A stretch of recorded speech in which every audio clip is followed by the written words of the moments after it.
local community.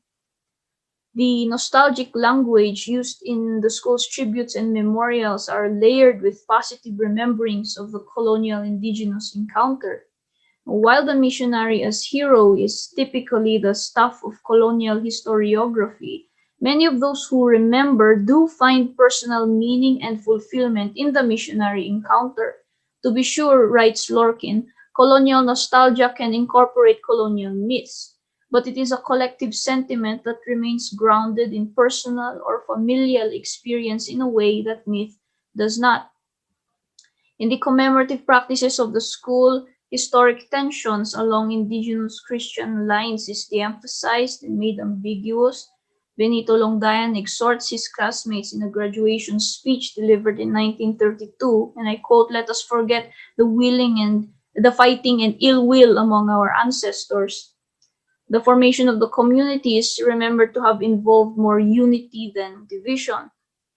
While the missions are often subjected to nostalgic remembering, traditional Sagada and the pre-mission Igorot are not remembered with nostalgic longing at all. Pre-mission Sagada is described as a woeful landscape, an incomplete society, a vast desert of ignorance where the cause and effects of daily occurrences were mostly attributed to spirits, and where fear and suspicion dominated the land as men of the Ili could not go beyond the immediate confines of their own village. Paul Laos, in Impressions of an Igorot Boy, further writes, "When the mission was founded, the hard life of the Igorots got easier, happier, and better. As soon as the mission started its difficult work to help the poor and wild people, many were attracted. The mission also taught them some kind of work. Now there are expert native machine operators, printers, carpenters, stone cutters, plumbers, telephone operators, good doctor assistants, and primary intermediate school teachers." More than a parroting of a colonial narrative involving the missionary as hero, the remembering expresses what the native agent can accomplish, reflecting a dissatisfaction over an insular existence, an aspiration towards what Lorkin describes as an idealized vision of the intercultural relations within the colony that existed at that time. The interactions being remembered imagine a liminal space that challenges the white colonizer and indigenous victim binary. Moving on to the second part, reconstructing an indigenous identity. The post-war years saw a new wave of missionaries whose brand of mission is no longer aligned with the aims of a colonial government. It is in the period between the 1950s and 1960s that the school experienced a sort of renaissance. This period in the school's history is usually touted commemoratively as the school's golden age or glory days, with the school becoming a site of convergence for many students from various ili in the Old Mountain Province and other provinces, as well as a diverse faculty consisting of Igorot, Ilocano, and American teachers, the school performing and ranking excellently in national examinations, a feat that was almost unheard of for a rural school, and under the direction of then Principal William Henry Scott, contributing ethnographic and folkloric scholarship to Cordillera studies. In the tributes articulated by alumni members who remember the post-war wave of American missionaries, historic tensions are again either downplayed or made ambiguous, resulting in a prevailing narrative that conflates Christian and indigenous institutions as both Sagada heritage.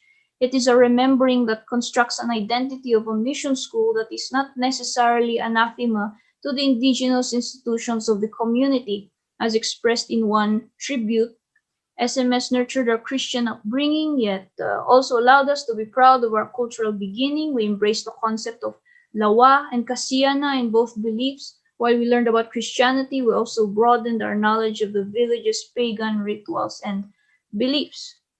The use of quaint and parochial imagery also constructs a landscape suggesting one's humble childhood and school life to be juxtaposed with the present state of the Sagada landscape. It presents itself as steeped in the everyday aesthetic of pastness, using metonyms attached to place such as the ringing of the Angelus by classmates, studying using candles and the kerosene lamps, or sitting in Dapay Malingab with the elders. Moreover, academic excellence, discipline, and proficiency in English are mentioned as the hallmarks of this era in St. Mary's School. Graduates of the school position themselves as global citizens, and they depict themselves in this way as illustrated in the examples presented here in the slide. Was in SMS, I became aware and had a glimpse of the real world. I thought of Dr. Scott in history class as I stood where General Custer fell in the Battle of Little Bighorn. We can communicate with anybody, whether they are German, Australian, New Yorker, or an American born and bred in East Los Angeles. SMS alumni can easily fit in at services in Salisbury or Canterbury, etc. So, the discourse reveals a program of indigenous identity that is navigated and negotiated in a globalized context or within the translocal experience. The idealized past being remembered about the mission school is one that is both consciously local and also cosmopolitan, and because the past provides precisely an imaginative resource, a realm rich in invention, critical in possibility for people struggling with the present, what is also being secured is an aspirational Sagada that is able to reconcile its indigenous identity within a global context, a condition that is perceived to have been provided by the mission school experience. A similar order of discourse is also reflected in the language used by Sagada municipality in its own commemorative practice. For instance, in its annual town fiestas marketed to tourists as the Otag Festival. The Otag Festival, celebrated between January and February, feature themes such as nurturing our common origin amidst converging cultures, Dagup di Dapaya Simbahan, Siyanan Mapkanya Sumyaan, cooperation amidst diversity, a celebration of an empowered community through faith and culture, and most recently, social dynamism towards church and cultural harmony. What such themes reveal is a discourse that presupposes a dichotomy between an indigenous identity and a Christian identity, framed as Dapay and church, culture and faith, and extended towards the confrontation between local identity and globalization. Nostalgia for the mission era past confounds such dichotomous relationships, and it becomes useful in making sense of a local economy that has allowed for more globalized confrontations, mass tourism, improving internet infrastructure, and other influences that are often depicted in nostalgic language as threats to community identity and cohesion. The school's commemorative language harnesses the most valuable practices of its history to propagate an ideal liminal space that is the project of Sagada. Moving on to the third and final part, reenacting Sagada place memory. The language used to describe the arrival of the American missions is adopted by alumni members in its own mission to sustain school operations amidst threats of bankruptcy and the opening of public schools within the municipality. As a former principal remarked, and I continue to dream, as the early missionaries did, that one day soon SMS will indeed have fulfilled the vision of its founding fathers. Nostalgic rememberings of the early missions are used as a rallying point in mustering continued support for the school. One important homecoming reunion is described as a gathering of lion-hearted eagles who refused to buckle under the threat of the school's perceived impending doom, an event filled with nostalgic euphoria as well as faith in the capacity of alumni and friends to revive a school apparently writhing in its death throes. While the school is no longer subsidized by the Episcopal Diocese, it would retain its identity and mission as a church-related institution, with church-related activities forming part of the school curriculum and the continuous observance of commemorative practices that transmit the remembrance of the American Episcopal missions in Sagada. One such practice is the school's Mountain Night celebrations, held on the eve or on the night of the school's designated founding anniversary. A Mountain Night can be traced back to the 1950s to the 1960s, referring to evenings spent rehearsing Western hymns with Kankanai lyrics. Today, Mountain Night is celebrated with community singing, dancing, pageants, and dap-ay performances from the students. And like its original purpose, it serves as a program where a revised Indigenous identity is constructed. Mountain Nights in SMS, as one alumni member would express, were a study in cultural, ritual, and livelihood.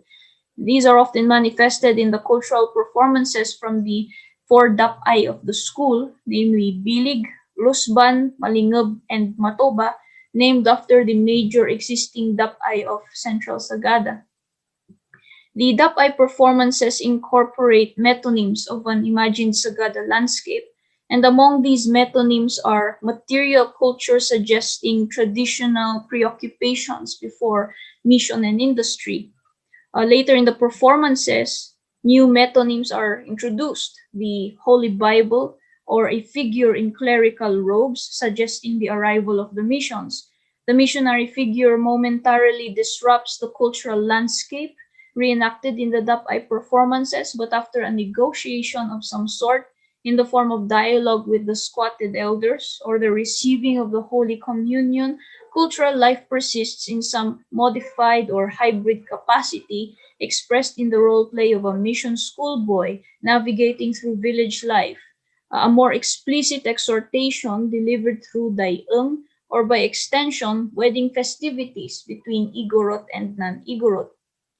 Through the use of metonyms that evoke the encounter of traditional Sagada life and the missions, Mountain Night reflects Sagada as liminal space, a counter-programming response to the overt romanticization of the pre-mission Igorot and to homogenizing forces within the global community, where the discourse of nostalgia makes, and I quote, a pragmatic claim on the present, using pastness as a naturalizing ideological strategy, end quote.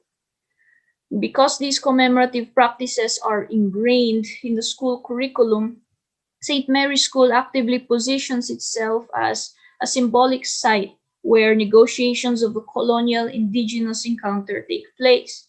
What is also conflated is the narrative of the mission school and the Sagada narrative, so that St. Mary's experience cannot be separated from the Sagada experience.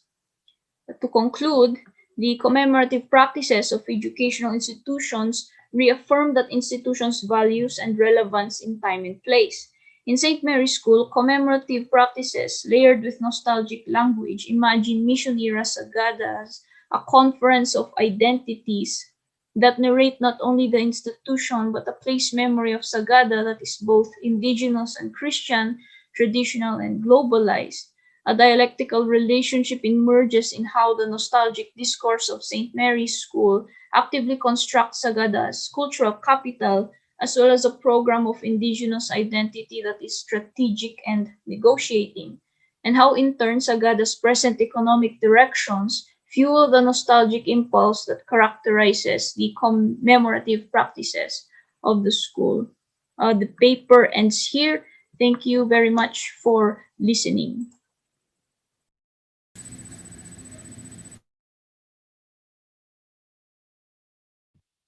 Thank you, Ms. Piluden.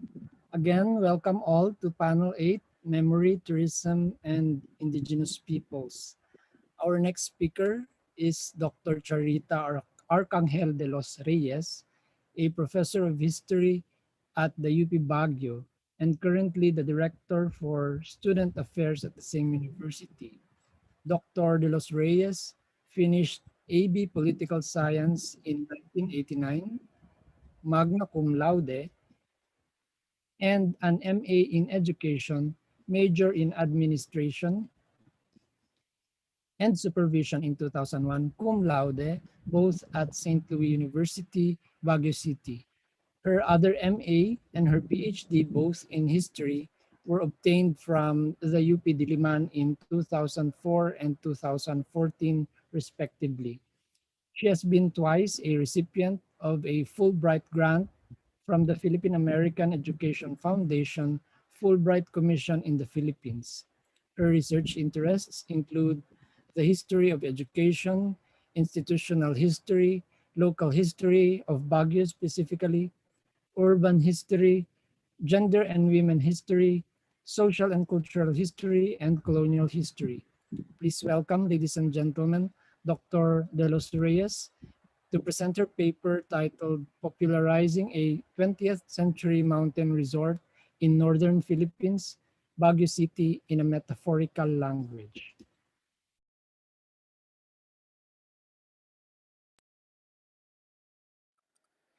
Good afternoon, everyone. My presentation is entitled Popularizing a 20th Century Mountain Resort, Baguio City in a Metaphorical Expression. My presentation includes conceptual metaphor theory, history and placemaking, conceptual metaphors for Baguio City, using figurative thought in historical context, conclusions. Part 1, conceptual metaphor theory, history and placemaking. The conceptual metaphor theory. Johnson in 1981 wrote that the late 1970s and early 80s will go down in history as the age for metaphor mania. Conceptual metaphor is not a linguistic form, but a figure of thought or a cognitive structure. The conceptual metaphor theory was first examined in the trailblazing work of George Lakoff and Mark Johnson's Metaphors We Live By.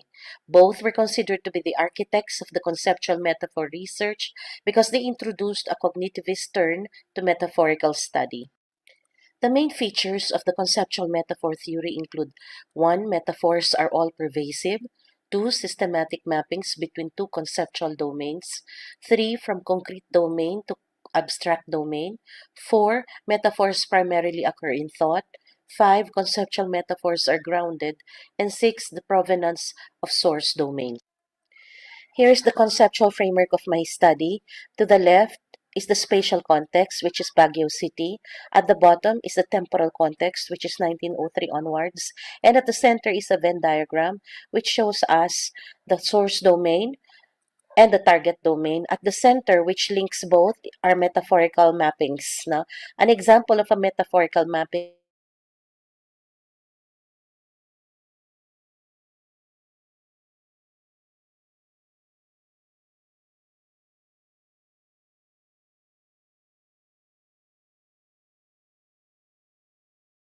metaphors are essential to thought and therefore to language. Some basic tenets have originated from the conceptual metaphor theory, namely 1. Metaphors structure thinking. 2. Metaphors structure knowledge. 3. Metaphor is central to abstract language. 4. Metaphor is grounded in physical experience. And 5. Metaphor is ideological. Language, history, and placemaking.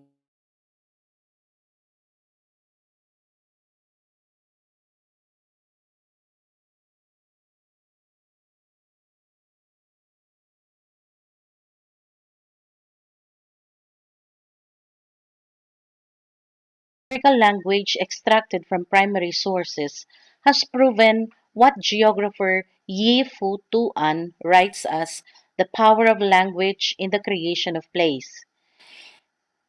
Yi Fu Tuan describes place as a product of the physical transformation of nature, and further imparts that words alone, used in an appropriate situation, can have the power to render objects formerly invisible because unattended visible, and impart to them a certain character.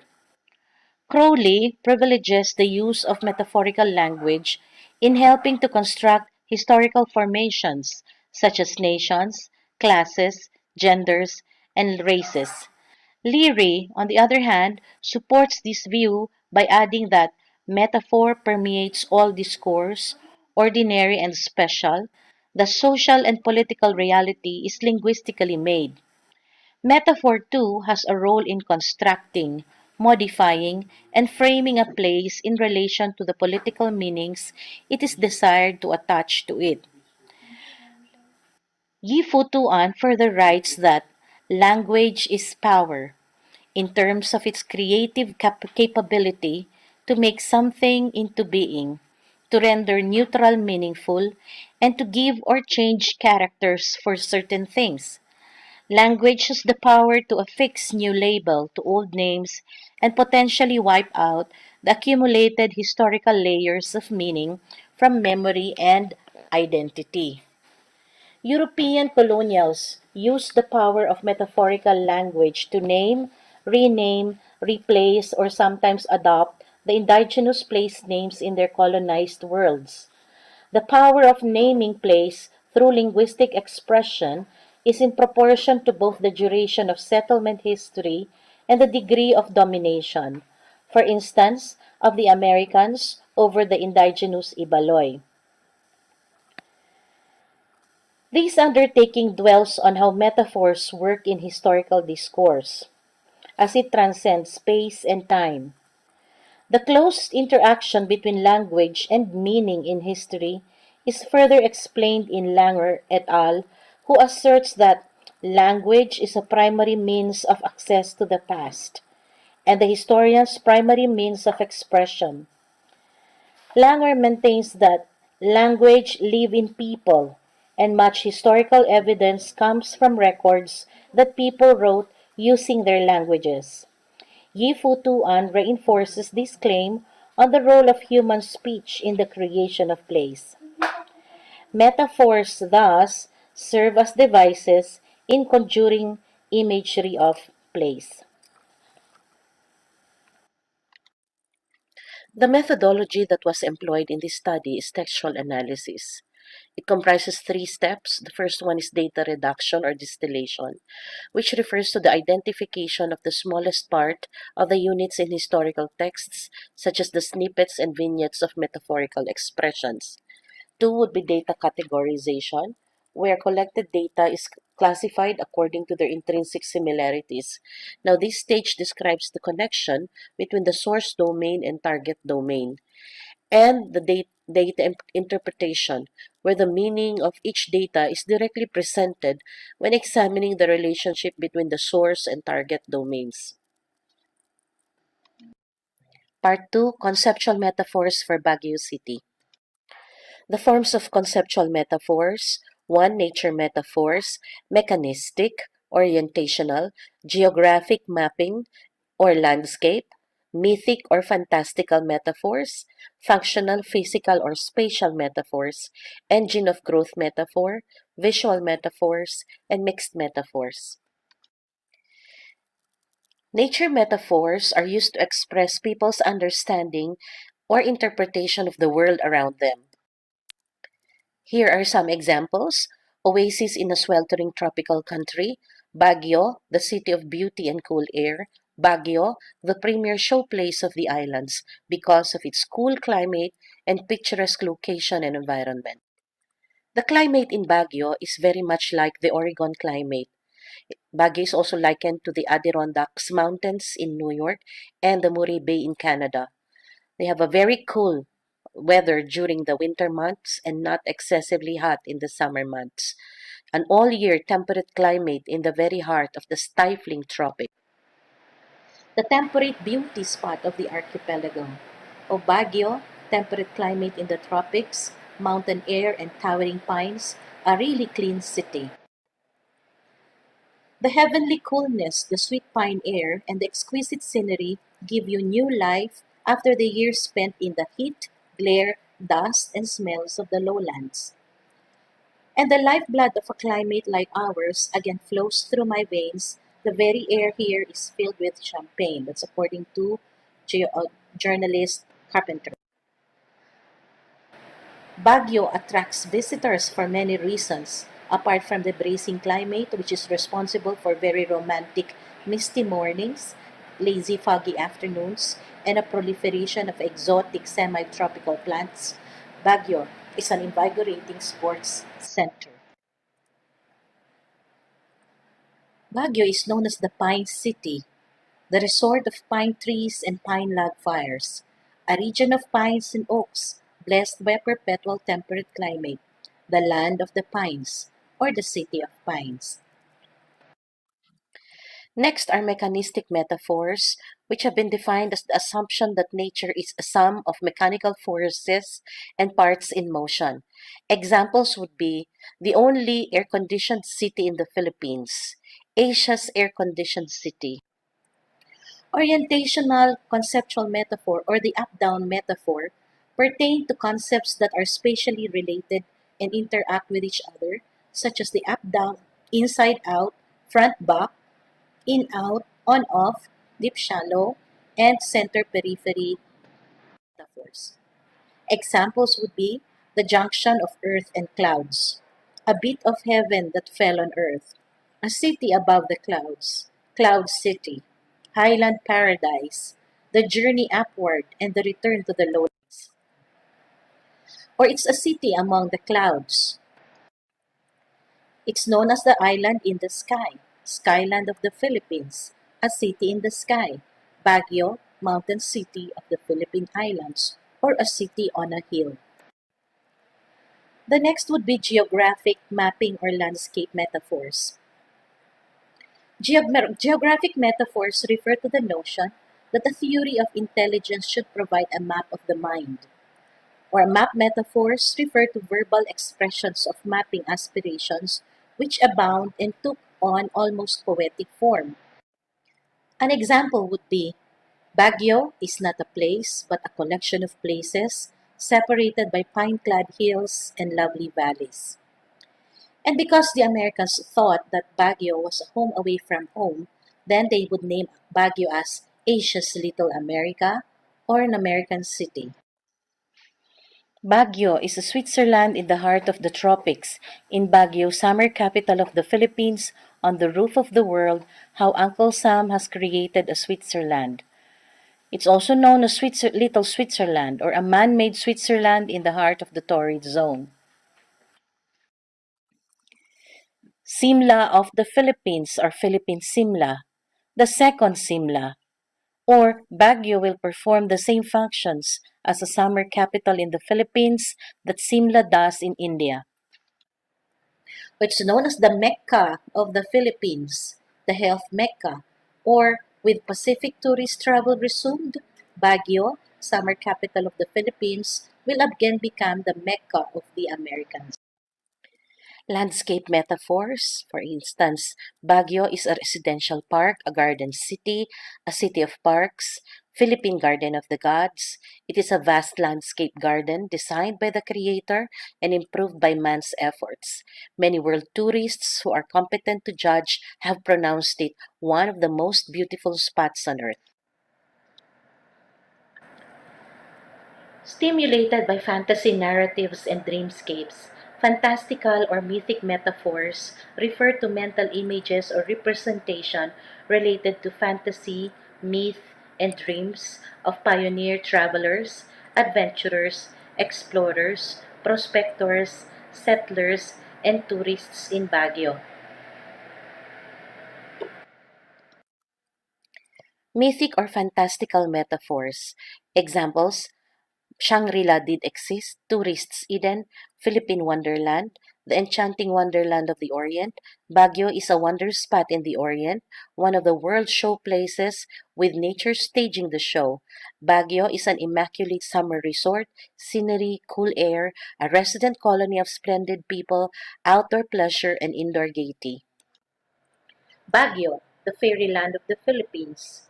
For here is a fairyland of green, gardens, beautiful walks, and easily accessible peaks commanding exquisite vistas of valleys and neighboring mountain tops. Baguio is a paradise city and highland paradise, a bit of heaven that fell on earth. Or Anderson would say, we had ascended into paradise from purgatory. Baguio is, perhaps, the first place in the country where ecumenism took an early and firm root. Next, we have functional or spatial metaphors. A functional metaphor creates an environment where objects perform the functions they depict. Functional metaphors provide clues as to how Baguio City should essentially be valuable to interpret in its infrastructure for design and policy making. So this type of metaphor also involved travel within space, both physical and social, thus the term spatial metaphors. Examples of which include 1. Health resort, summer capital, chartered city, mountain or summer resort, and site for conferences, sports center, educational center, artist's sanctuary, lover's haven, and metaphors of virtue. Baguio, the health resort of the Philippines, the Mecca of the Americans, Mecca for all Americans in the Philippines, health and tourist Mecca, health Mecca of the archipelago, health resort and beauty spot of the Philippines, better than a doctor, Baguio. Remember, Baguio is the place for health, for pleasure, for relaxation. Baguio is the summer capital of Benguet. It's growing by rapid strides and new and substantial buildings are springing up on every side. So Baguio was the summer capital officially and socially. Baguio was at one time the summer capital of the Philippines, the summer capital in the mountains. Already, Baguio is known all over the Far East, and to visit Manila and not make a trip to the summer capital is to miss the pleasantest feature of life in the Philippines. A vacation in Baguio will make him a new man and restore him to optimism. Baguio was the first Philippine city after Manila to be chartered, so that's the Baguio's chartered city. The summer or mountain resort. So Baguio, the world's finest mountain resort. Baguio is without doubt the most beautiful and most healthful mountain resort in the Far East. Baguio is the most delightful place for a vacation in the entire Orient. Baguio is regarded as the premier mountain resort of the Far East and one of the finest in the world, one of unrivaled charm, a wonderland of rest and recreation, wonders of vacation land, a pleasure resort. It's also a site for conferences, so descriptions such as a convention city or the Philippine Chautauqua because of teachers' camp. No?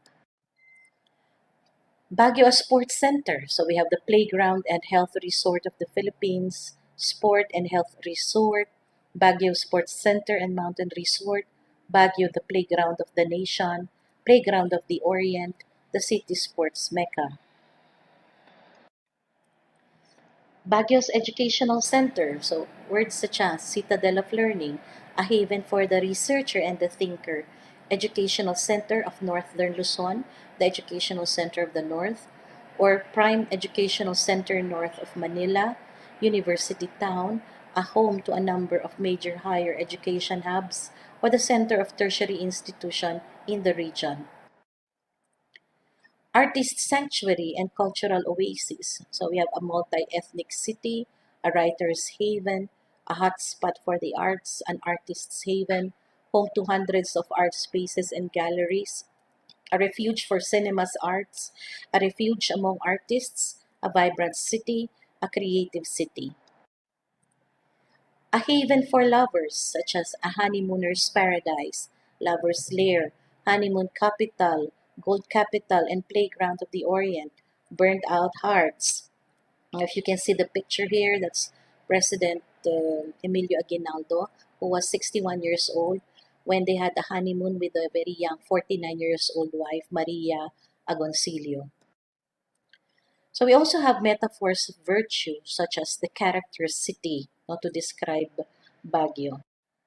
Okay, charismatic city, because we have managed to retain our old school charm and cool climate. So the engine of growth is an example of a mechanist metaphor, to use Sheehan's words.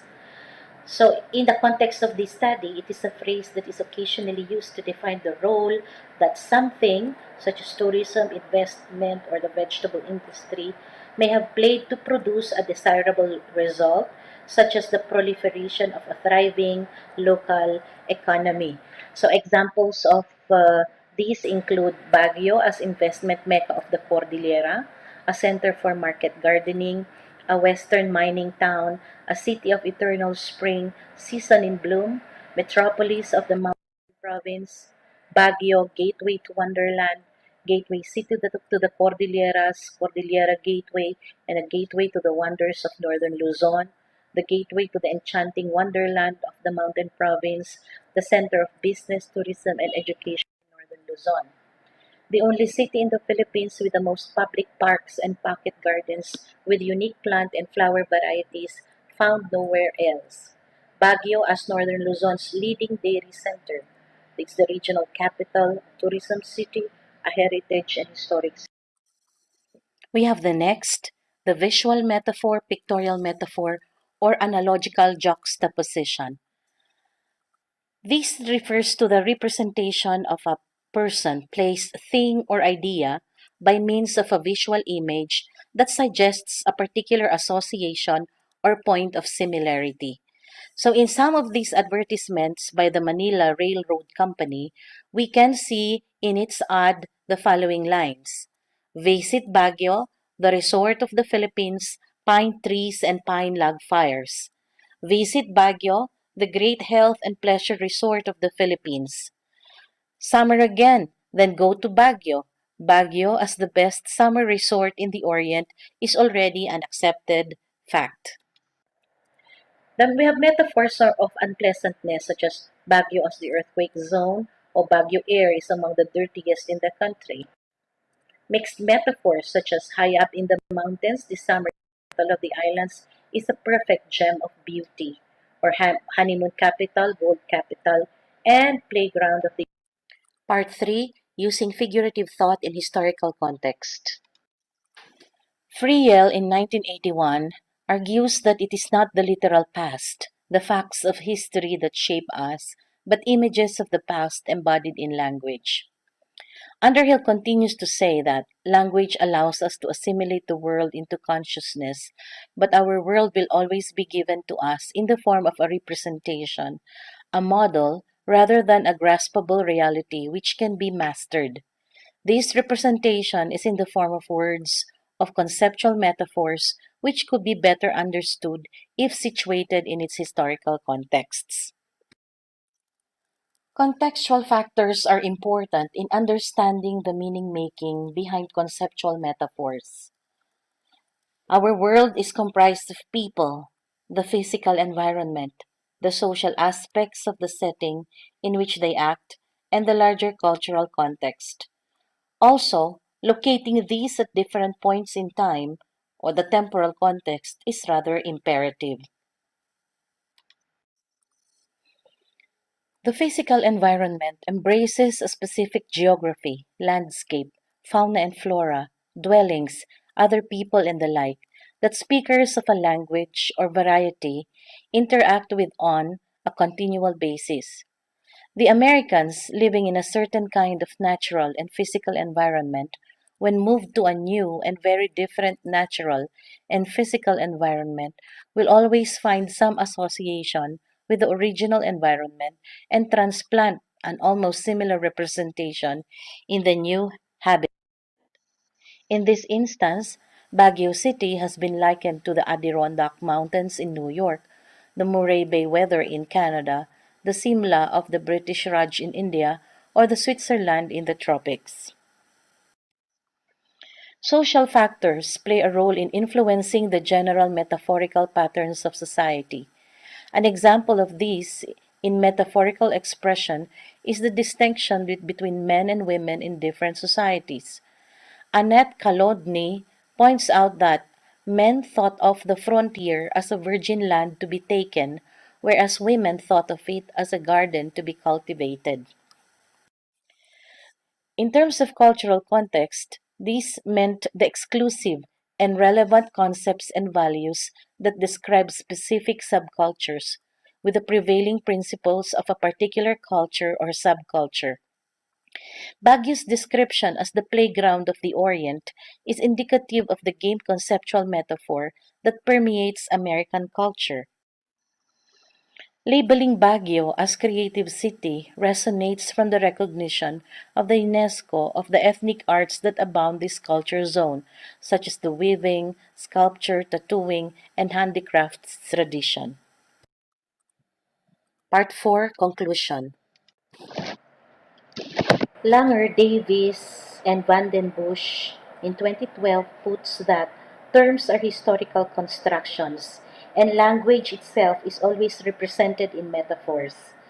These figurative words serve as powerful devices of persuasion, and they can be effective devices of attention grabbing that show the dynamic role of language, texts, and narrative structures in the construction of historical reality. Most of our evidence has come from language, from the meanings of words and phrases, and from the way humans make sense of their experience. In this study, these were the figures of thought depicted in the vignettes and snippets extracted from primary sources on the building up, promotion, popularization, and development of Baguio as a mountain resort since the American colonial period until the present times through conceptual, cognitive, or embodied metaphoric language. Conceptual metaphor function as framing devices and by itself are perspectival. These metaphorical expressions are useful in history because they facilitate comparison and provides a way of referring to human experience. In naming and placemaking from a temporal context, Baguio's urban history is very much historically and culturally conditioned through conceptual metaphors.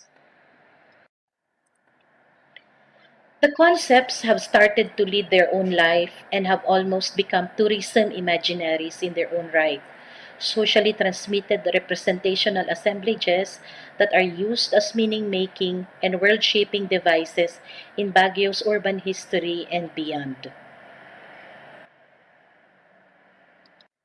Thank you.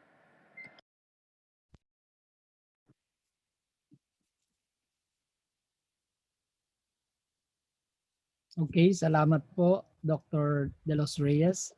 Hello again to all our participants from different parts of the globe joining here on Zoom and tuning in on YouTube. We continue with the third and last, but certainly not the least, presentation in this panel on memory, tourism, and indigenous peoples. Our speaker, Dr. Jeremiah Dacusol, teaches research as a faculty member at the University of Baguio. She finished her Doctor of Philosophy in Rural Development at the Benguet State University in La Trinidad, Benguet in 2019. Let's please listen to Dr. Dacusol on her study in structuring indigenous ecotourism in cultural communities.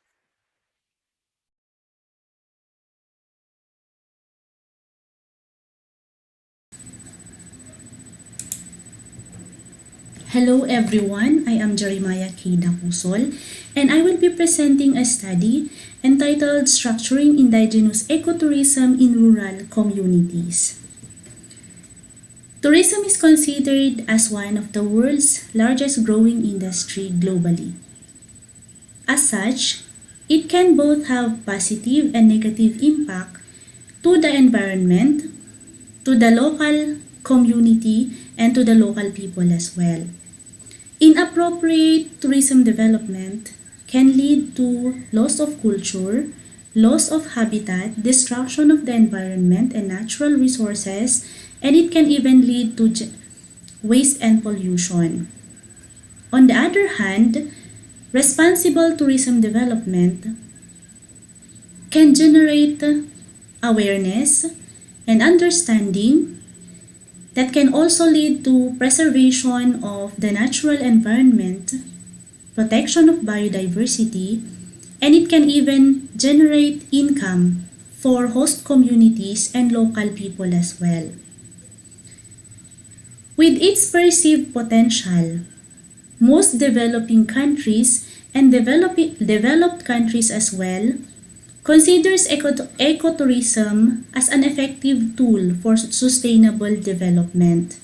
The reason why many countries are embracing this kind of development and they are including now ecotourism activities in their economic development and conservation strategies. Ecotourism development policy started to be realized in the Philippines in 1991 with the crafting of its 2020 midterm development plan, wherein the Philippine Department of Tourism, in partnership with the United Nations Development Organization, and the World Trade Organization crafted guidelines for ecotourism development in the Philippines, which focuses on the conservation of the natural environment, preservation of natural resources, and the purpose also of giving socio-economic benefits to the concerned communities. With this, the researcher conducted this particular study in one of the municipalities in Mountain Province, here in the Cordillera Administrative Region, particularly in Barlig Mountain Province. This is one of the 11 municipalities in the eastern part of located in the eastern part of Mountain Province. It is considered as a developing ecotourism frontier. However, it is still considered as a fifth-class municipality. 30 key informants were chosen to participate in this study.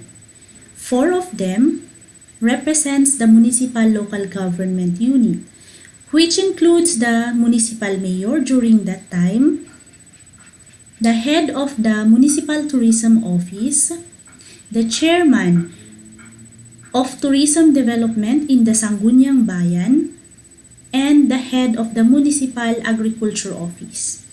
26 of the key informants were from people's organizations and the host communities as well. And this includes barangay captains,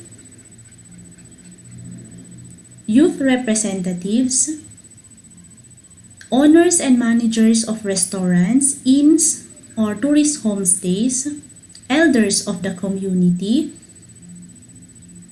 representatives from the transport group, which are drivers, and representative from tour guides as well. The researcher formulated at least 5 objectives in this particular study, and with each objective, she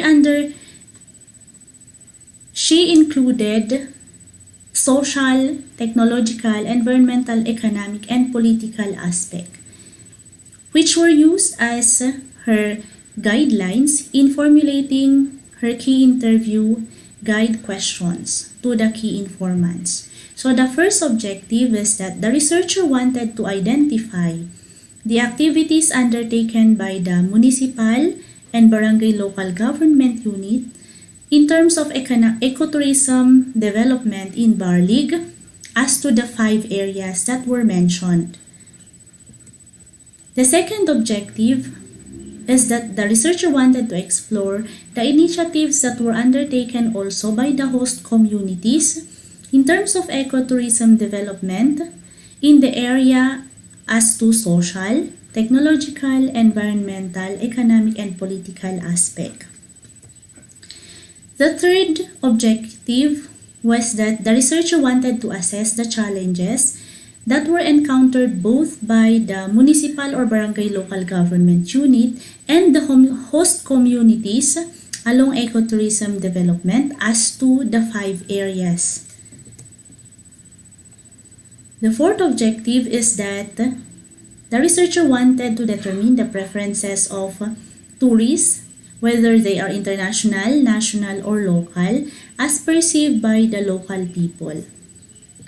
And lastly, the researcher also explored the perceived benefits along ecotourism development as to social, technological, environmental, economic, and political aspect.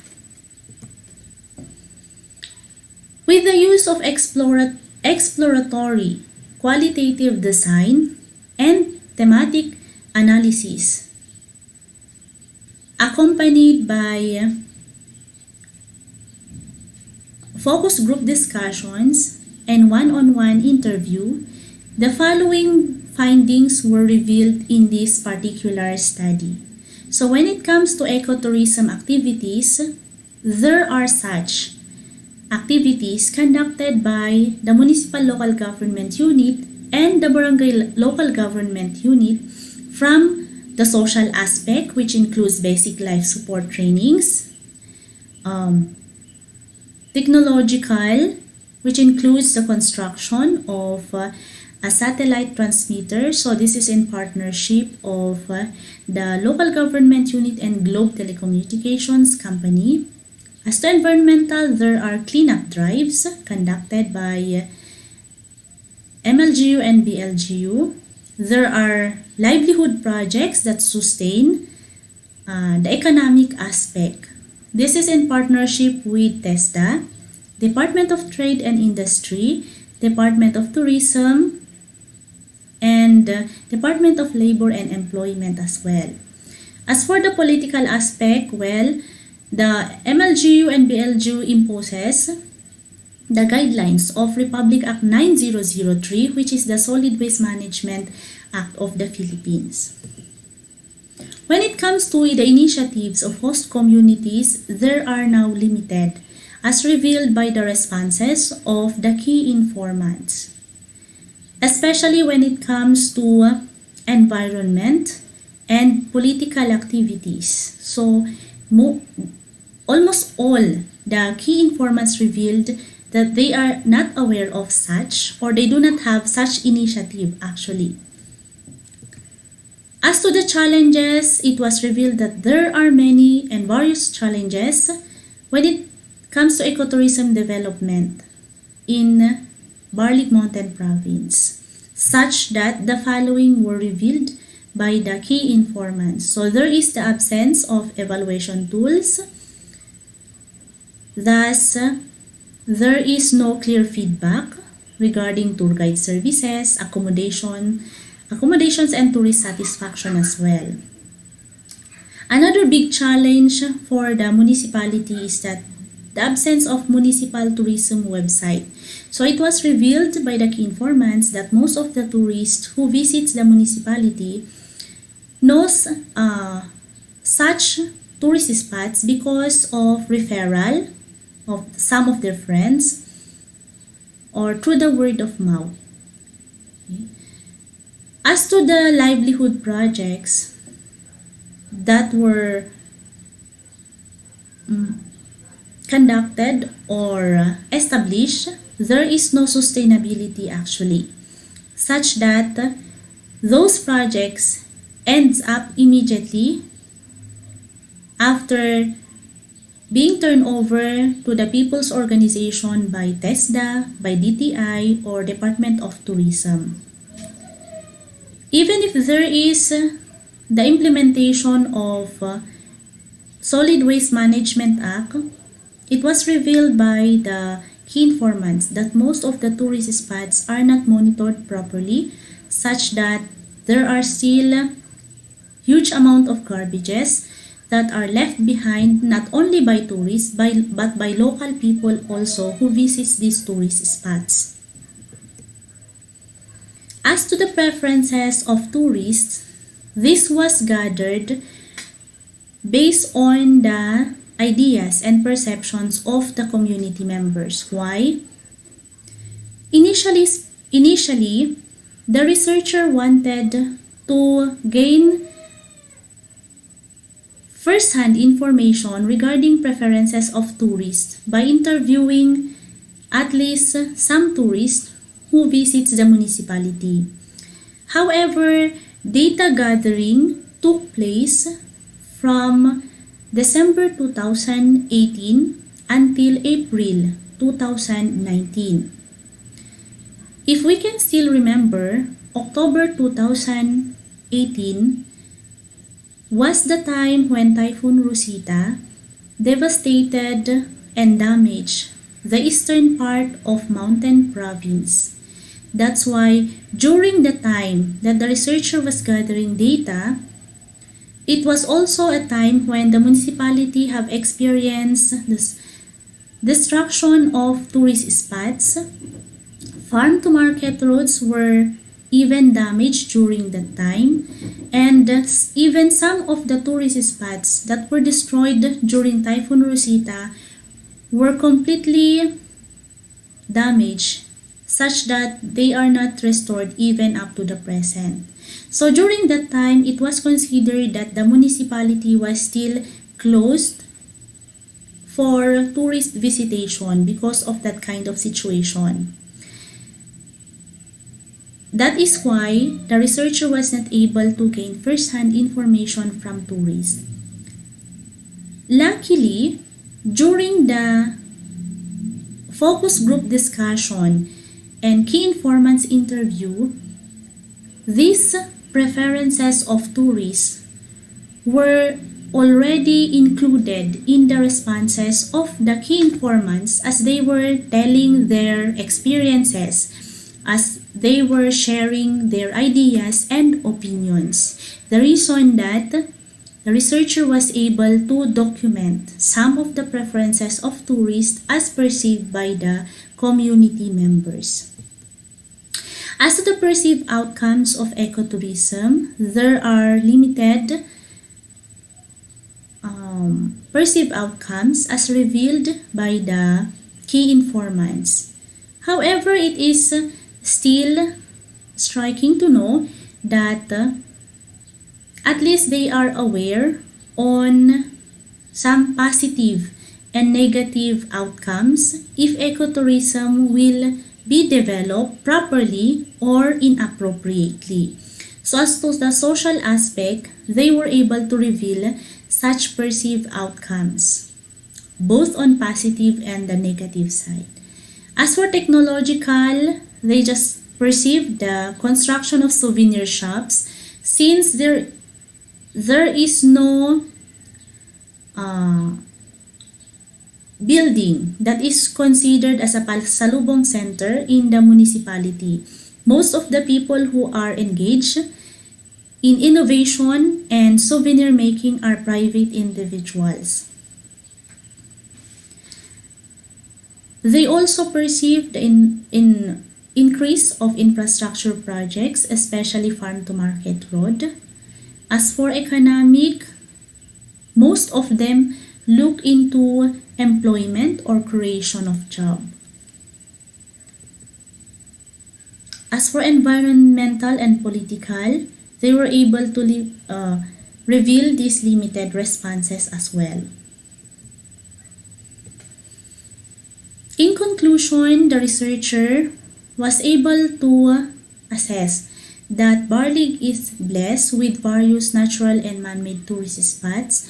Actually, there were 28 tourist spots that were recorded and documented during the conduct of this particular study. Amidst the activities by the MLGU and BLGU, what is lacking is a clear information dissemination such that host communities are not aware on some of these activities for ecotourism development.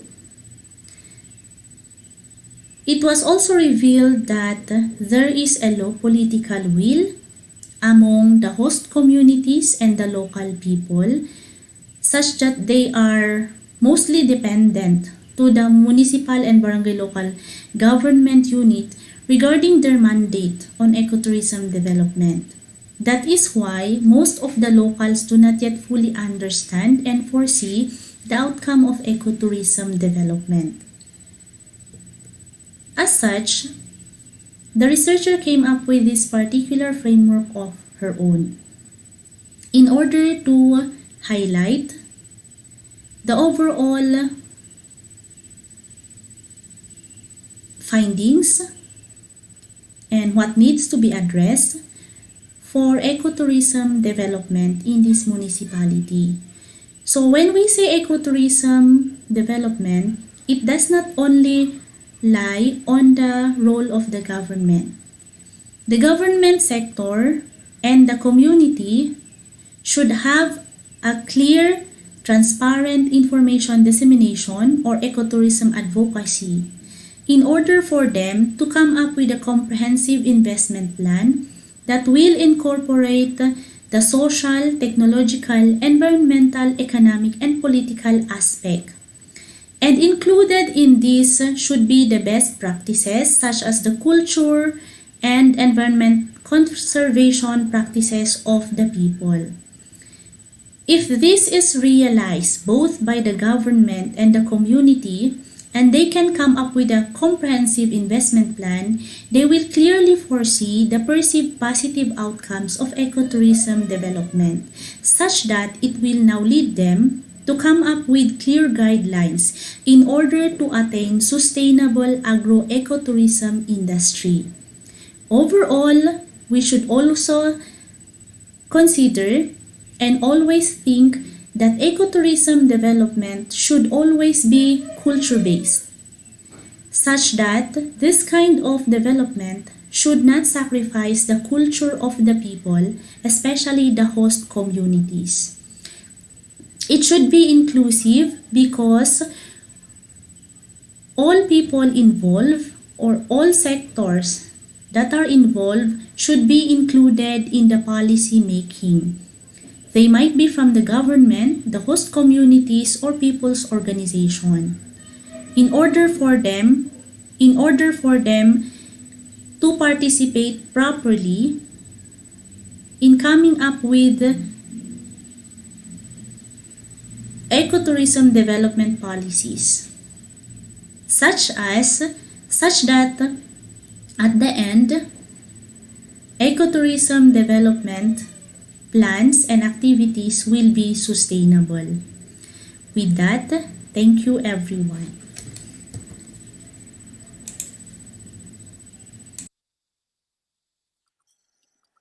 Salamat po. Thanks for those informative and insightful presentations, articulating matters of memory, tourism, and indigenous peoples, extending to specific examinations of signifying practices through verbal language in the paper of Ms. Piluden, language and metaphor in the framing of a city in the paper of Dr. De Los Reyes, and physical structural materials, information, and technology collectively taken as a way to look into gaining insights in developing sustainable ecotourism programs in the paper presentation of Dr. Jeremiah Dacusol. We are now ready for the open forum. For your questions, you may please click the raise hand button and wait to be acknowledged, or type your questions in the chat box so that I may read them out for you. In the interest of time, you are encouraged to keep your questions brief and concise. Thank you. May we now have the first question from the chat box from Roy Hapasi. Thank you for the question. I'll read it out for the speakers. How important are labels or metaphors for Baguio City? I think this is specifically for Dr. De Los Reyes. It has been long tagged as the city of pines, but we see less and less of pine trees in the city. There are tourists that visit Baguio, and sadly, they were disappointed upon seeing high-rise hotels and condos instead of mountain ranges of lush pine trees. Are the indigenous peoples communities in Bar League in full agreement to tourism? This one for Dr. Jeremiah. And the follow-up is that what are their initial hesitations in opening the province to ecotourism? I think we can have the first question with Dr. De Los Reyes first, ma'am.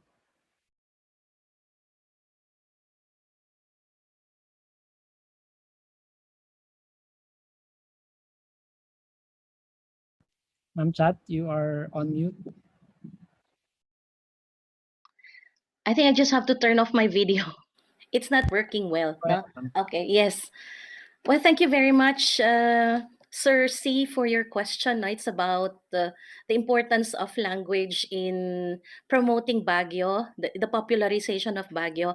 I use that.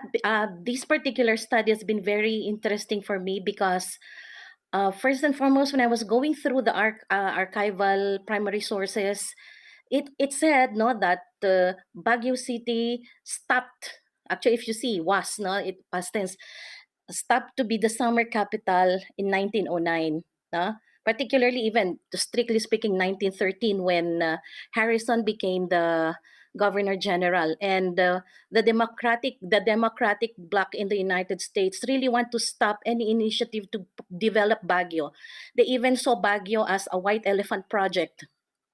And you will see that in the 1911 documents. And that's the reason why they really had to stop it. Now, because it has to stop, and another thing is, we were unofficially the summer capital of the Philippines. We were officially declared as a chartered city in 1909, but not as such a summer capital. No, while we know that the very first session happened here, no, and that really made us acquire the name of summer capital, it was not officially legislated, and therefore the Americans really wanted to develop Baguio, because no funds are already coming from Washington D.C. or from the government in Manila, and that's the reason why they had to use now tourism, as a way to popularize Baguio, and that's through metaphors. This thing that you have heard earlier, no, how I have categorized all these snippets and vignettes, no, that's what they used. In fact, these metaphors are still being used now to describe Baguio positively or negatively, no, with what tourists say now about the cutting of trees and the high-rise buildings is expected. But the use of metaphors is still ongoing. No, whether we say, will Baguio become a smart city, it become a resilient city, is all up to us now to prove. But nonetheless, metaphors are really important. No, language really shape our historical reality, not only during the past but up to the present. Thank you, ma'am. We'll have the next question, response from Dr. Jeremiah.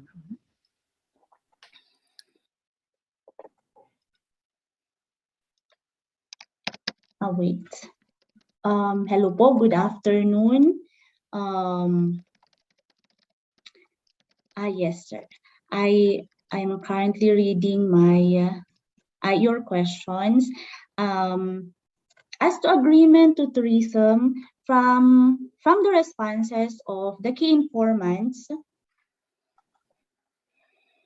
they are actually in agreement regarding ecotourism development. Even representatives, when I conducted a one-on-one interview, were in agreement with ecotourism development, because they see ecotourism as one channel wherein it will help economic aspect of the community, since it is considered as a fifth-class community. However, their hesitations actually, or the reasons why they are not fully aware, is that first, it has something to do with the political aspect. I mean, the organization in the municipal local government unit. For the previous years, there is no particular person or a permanent person to occupy the municipal tourism office. So for the previous years, always the head of the municipal tourism office is appointed as an officer in charge. That's why the activities that were conducted suddenly stopped if there is another person who will be appointed. That's why these people, especially from the host communities, cannot see the continuation of this ecotourism development from the municipal level itself. Although the municipal local government argues that there are some, right, to justify their activities, pero hindi ito na-appreciate ng host communities. Another one is there is no clear-cut policies regarding ecotourism development forwarded to host communities. Okay? That's why tourists only know of one particular tourist spot in Barlig, which is Mount Amuyao, which is very good for hiking purposes, hiking and trekking.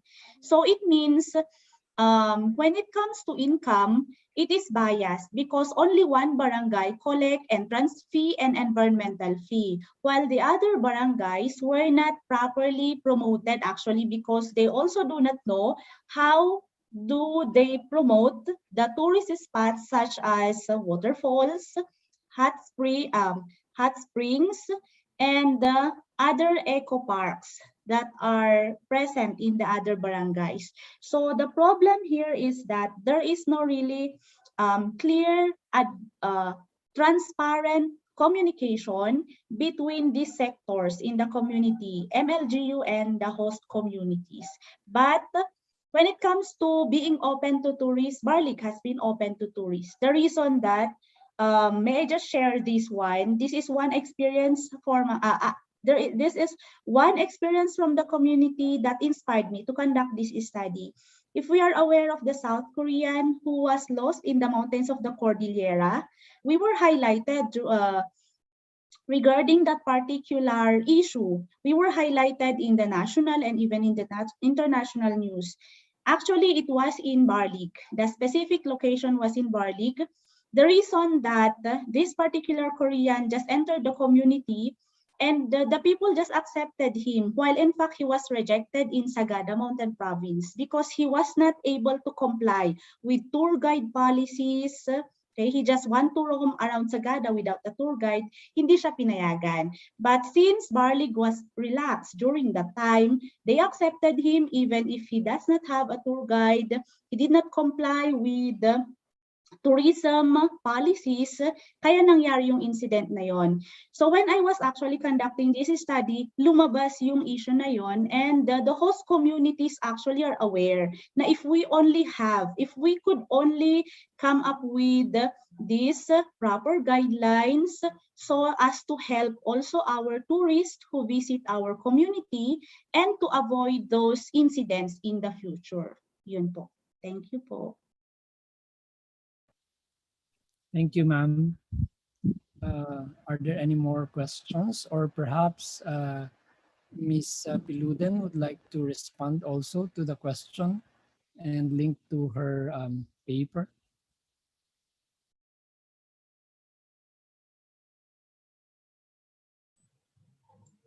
Hello.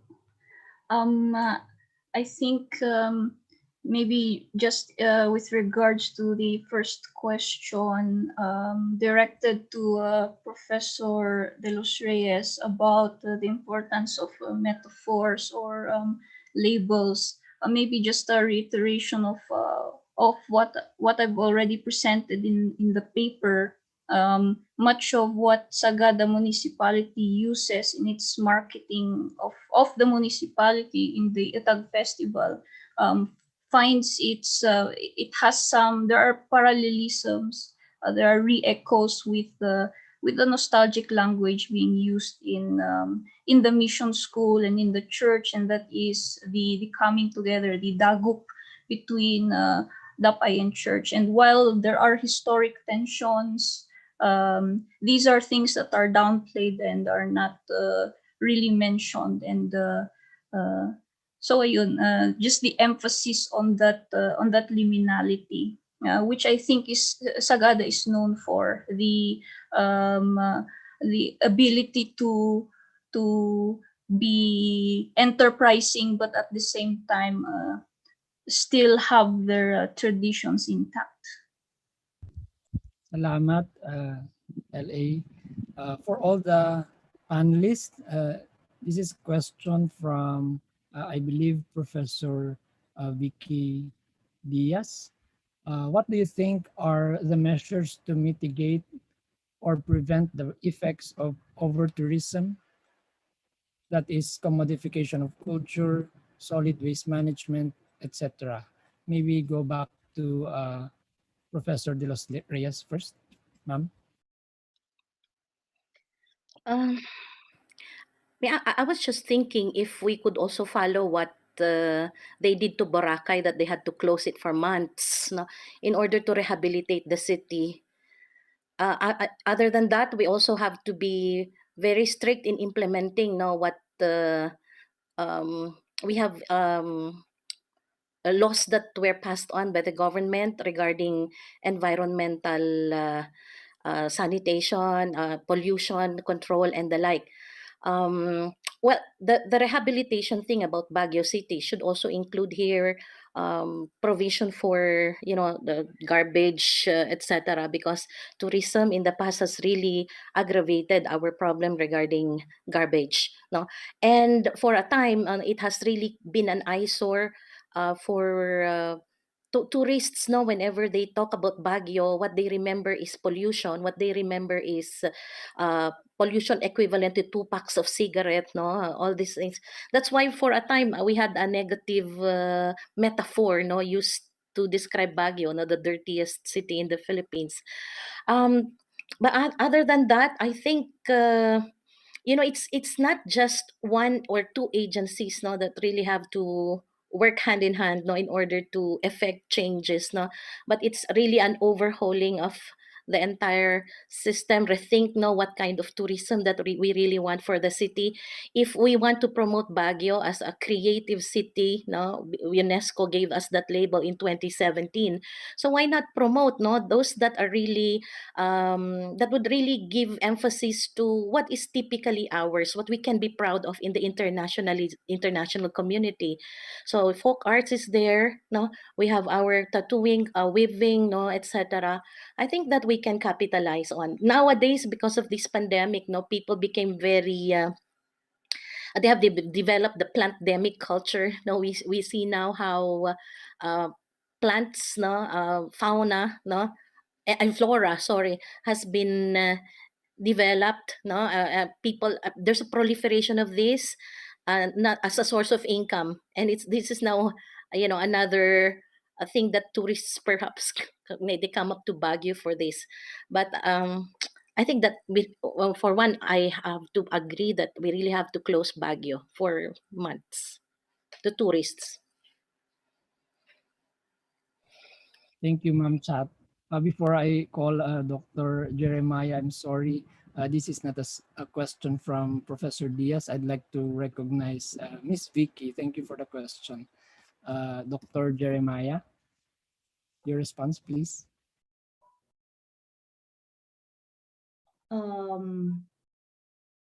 Again, sir, is it about something that could mitigate the negative impact? Sorry, the question, sir. What do you think are the measures, ma'am, to mitigate or prevent the effects of over-tourism, like commodification of culture, solid waste management, and perhaps other effects of tourism? Okay. I think political will has a great impact to ecotourism development. Political will not only from the institutionalized agency, which is the government, but mostly from the people, the host communities. If we can make people realize that that kind of development is their own, they take ownership on that kind of development, they themselves would protect this kind of ecotourism activities. But political will is very hard. From this kind of study that I conducted, political will has something to do with leadership. Leadership not only from the government but from the people as well. So yun yung parang driving force, political will and leadership, so that in the end, when people appreciates the benefit of ecotourism development, they will be the one to protect also the natural environment. They will be the one to protect their culture, okay? And they will be the one to, in the end, mitigate the negative impact of over ecotourism. But of course, the role of the government to come up with comprehensive ecotourism development plan will also be a guide kasi they are the structured agency in the community. So in coming up with that, it will become a guide. If it will be channeled to all the host communities that this is the guideline, and continuous communication, transparent information dissemination, continuous activities like those will, I think, make people realize the the impact of ecotourism development.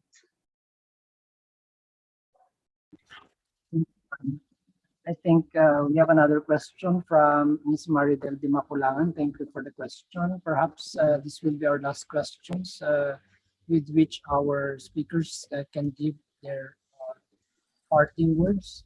The question is, what can you say about local governments who are trying to promote ecotourism for migrant IP communities without proper understanding of IP culture because they are outsiders from the IP community? And we have Ma'am De Los Reyes' response. Director Junley, can we request first Ms. Piluden also to give an answer first, because I think it's typical of the Sagada experience. Okay, ma'am. Ma'am Piluden. Perhaps I can remark on the previous question as to over tourism, and I think it just goes without saying that the situation in because Sagada is compared to Baguio, it's relatively culturally homogeneous. So you've got almost everyone is indigenous. So I can only speak, I can only remark on the previous question, and the fact that the place is ayun nga, culturally homogeneous, and I will contend nostalgia has something to do with it. Nostalgia for this particular era in the past. No, over tourism is I think impossible in Sagada because the folks there are not beholden to tourists. And if Ubaya is declared, which is a holiday, holiday declared by the DAPI, tourists have no say where that's where they are prohibited from entering certain tourist spots. So I really think that the situation in Sagada is still there is still control from the DAPI, and I think that's pretty much it. Thank you. Ma'am Charita, would you like to respond? The thing is, as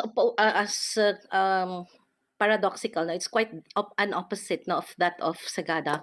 Baguio is a melting spot, no, a melting pot of different races, of different cultures, no, and in fact, this is the problem now with regard to what we consider as IP culture, becoming now.